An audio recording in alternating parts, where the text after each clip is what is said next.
So we're here with Smokey talking potential careers. He did get picked up with Slingshot, but that's only part-time. What's the second-time gig? Would you rather...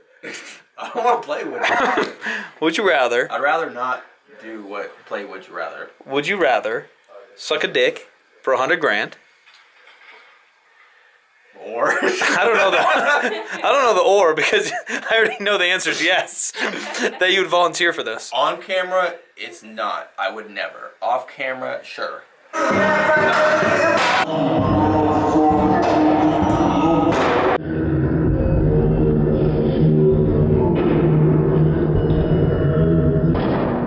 What's happening, guys? Excited to show you guys an entire week of my training and this prep for my next meet in June. So questions on questions on questions. How do I lift? What type of programming?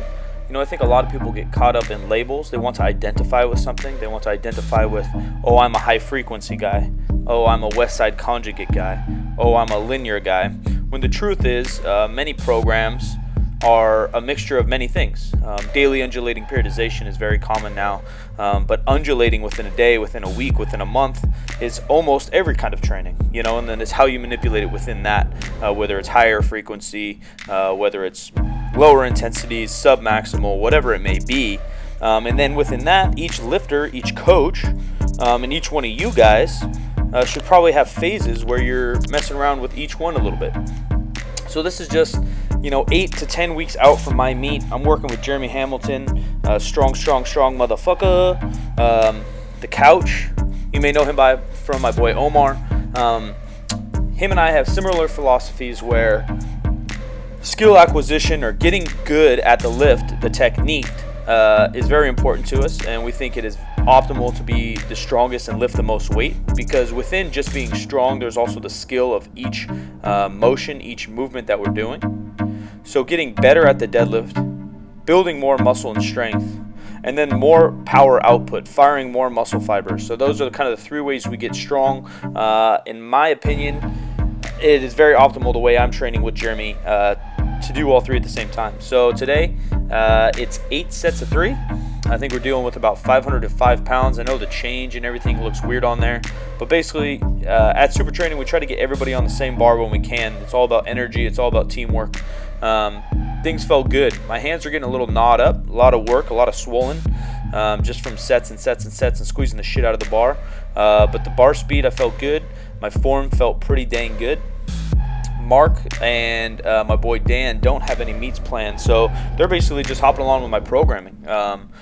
Arguably, we deadlift all about the same. Mark probably has us by a little bit. Oh, twerk.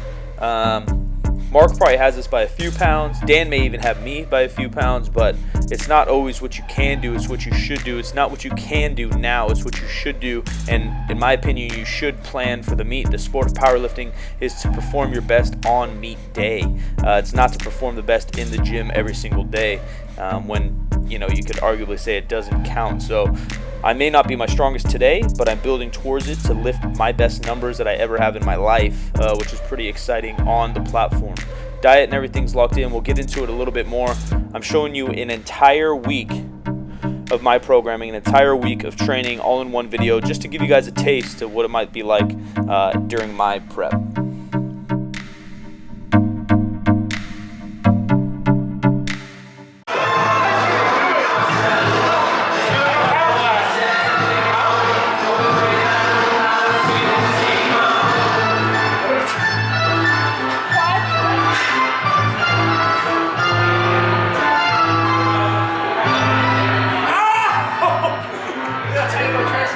I know what you guys are thinking, but yes, Jeremy does want me to pose down after my deadlifts. It's kind of weird, it's a little unconventional, but that's what he likes.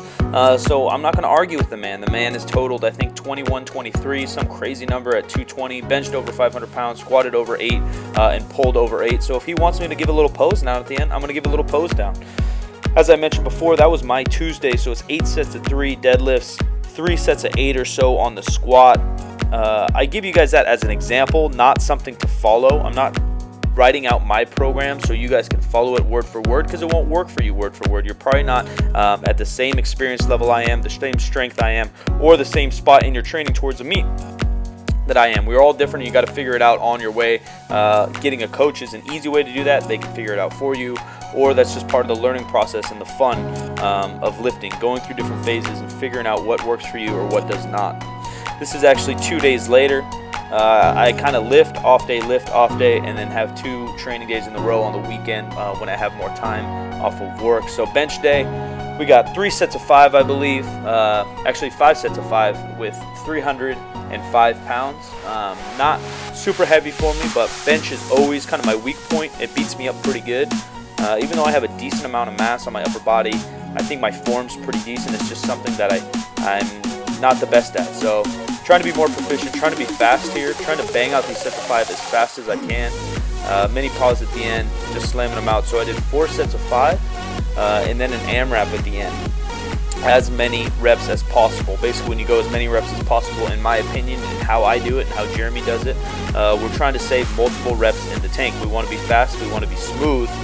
If you're trying to maybe purely bodybuild and go for like muscular fatigue, maybe go to complete failure. But for powerlifting, we want to save some of the tank because the next training session is coming in a few days and you don't want to be too beat up so you underperform on that day. I have to bench in 2 or 3 days after this. So I want to be fully recovered. I still want to get a lot of work in, but you don't want that to jack up the rest of your week. That's the same thing of, the mindset of going balls to the wall all the time. You can get stronger that way, and some people do make progress, but I think you're going to run into walls when you're trying to raise the frequency a little bit to get more practice in, and you're so beat up from the days before that you can't lift optimally every single day. And that's a little bit more my goal, Jeremy's goal with me, lifting sub-maximally.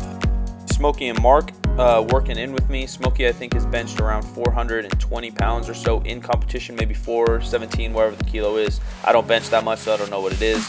Mark has obviously benched 573 pounds raw and nearly 854 pounds, I believe, in a bench shirt. So 2 strong guys. I like lifting with guys stronger than me. Always makes me feel challenged. It always makes me feel that I need to learn and I need to keep up. Currently, I am coaching Smokey. I don't know if you guys were aware. I coached Dan a little bit into his last meet. And now the plan is to coach Smokey up into his next meet, hit him some PRs. He's always struggled a little bit with his deadlift and squat. I mean, he's still strong, squatted, and deadlifted over 500 pounds, but they're not necessarily so natural to him. The bench came a little more natural. So we're trying to kick those up, kick them into gear, just have them some fairly high volume. Same ideas, sub-maximal weights, repetition after repetition, trying to perfect every single thing we do with speed, form, and technique. And then we'll see what happens with Smokey. Excited to see what happens. Excited to go on day 2 in my week of training. Here we go, going into day 3 and 4.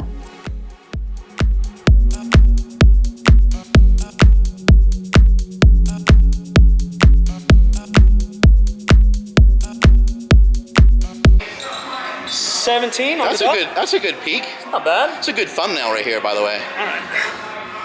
Let me get a little closer to the bicep. Let me go over here so we get that angle. Oh shit.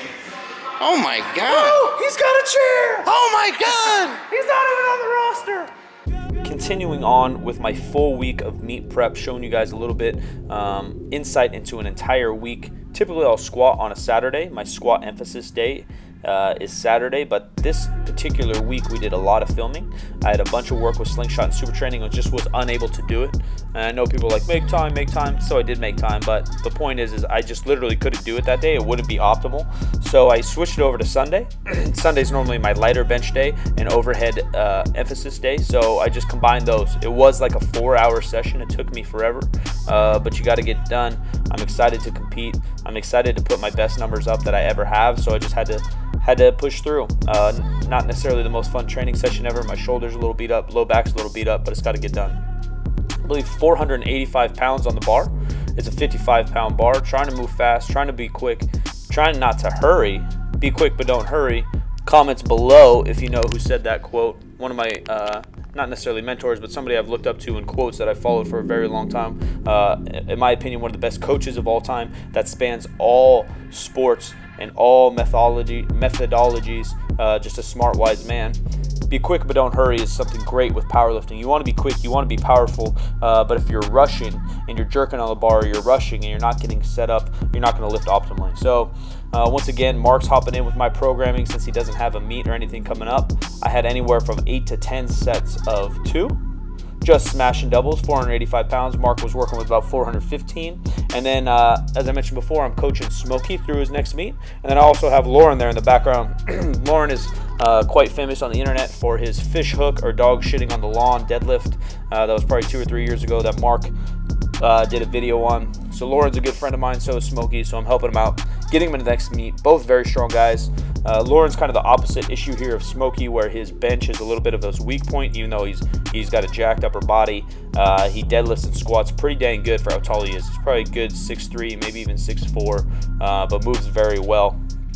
So hopefully get those guys numbers up, get them excited about their training, get them excited about perfecting their technique. And training, honestly, a little bit different than they probably ever have in their life. I have them both doing something similar right now, just sets of 5 with a little AMRAP at the end. Just working on that technique, working on the speed. As I mentioned, the AMRAP is always maybe 2, 3, even 4 reps shy of failure. You may call it a technical AMRAP or a speed AMRAP or whatever you want to do, but as many reps as you can perfectly and with perfect speed. I did not have that this day. I just had doubles on doubles on doubles on doubles. So my whole goal going into every squat, people ask, what do you think under a heavy lift, or what do you think when you squat? 485 pounds, even though I've squatted 589, it's still pretty heavy on my back. It's still pretty heavy to think about, and doing 8 doubles with it isn't necessarily easy. So I'm thinking squeeze my back as tight as I can, squeeze my belt as freaking tight as I can, control my way down, and explode my way up. That's basically all I'm thinking. Oh, jam it, go, hit it, hit it, hit it. It's probably the Panda song. Panda, Panda, Panda, Panda. But if you guys always are coaching yourselves through a million cues because all you do is max effort every single day, you're not going to get better that way.